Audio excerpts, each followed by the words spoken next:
د خدای پاک ښکلی خلقت.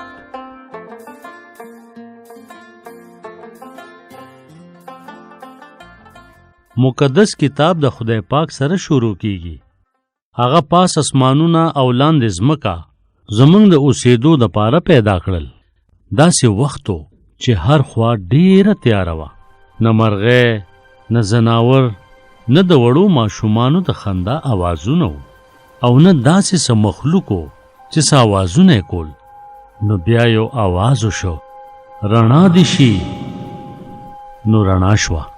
خدای پاک تیاره او رڼا بیله کړه، او یو ته یې ورځ او بل ته یې شپه نوم ورکړ. دا هر څه په اوله ورځ باندې وشو. په دویمه ورځ خدای پاک د ښکلې دنیا تیارول شروع کړل. هغه اوبه د هوا نه جدا کړې. بیا شین اسمان ښکاره شو. په درېیمه ورځ خدای پاک ټولې اوبه یو ځای کړې او وچه ځمکه یې جوړه کړه. هغه میدانونه، غونډۍ او غرونه په شنو ګیاګانو، ګلونو، انګورو او ونو بوټو باندې پټ کړل. زیتون، سیوان، ګیلاس، نشپاتی او توتان به د دې ونو په څانګو کې کېدل. په څلورمه ورځ خدای پاک په اسمان کې یو سور او نارنجي ګول سیس کېښودو. دا نورو په ماښام کې یو ځلېدونکې سپومۍ ښکاره شوه او ډېر ستوري هم په اسمان کې پړکېدل. په پنځمه ورځ اخوا دېخوا عجیبه اوازونه وو. خدای پاک په دې ورځ څه پیدا کړل؟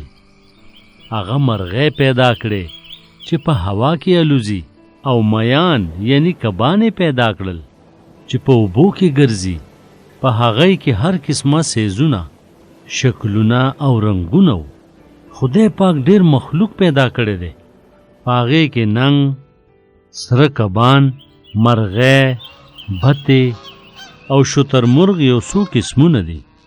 په شپږمه ورځ څاروي، په ځمکه ښویدونکي او نور ځناور ښکاره شو. خدای پاک غواګانې، اسونه، ګډوري، سپي، پیشوګانې او ورسره پړانګان، ازمري، میلوګان او سوې او نور ډېر ځناور پیدا کړل.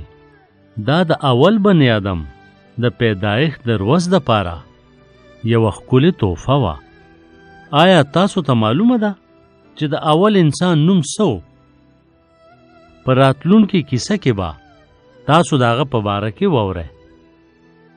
په اوومه ورځ خدای پاک آرام وکړو او دا ورځ یې پاکه وګرځوله، ځکه چې په دې ورځ یې ټول ښه کارونه یې سرته ورسول.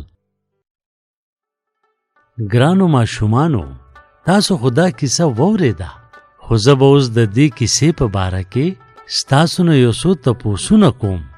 څنګه م خوښه ده، او تاسو به د هغې صحیح جوابونه راکوئ. ستاسو نه زما ډومبې تپوس دا دی، خدای پاک چېرته اوسیږي؟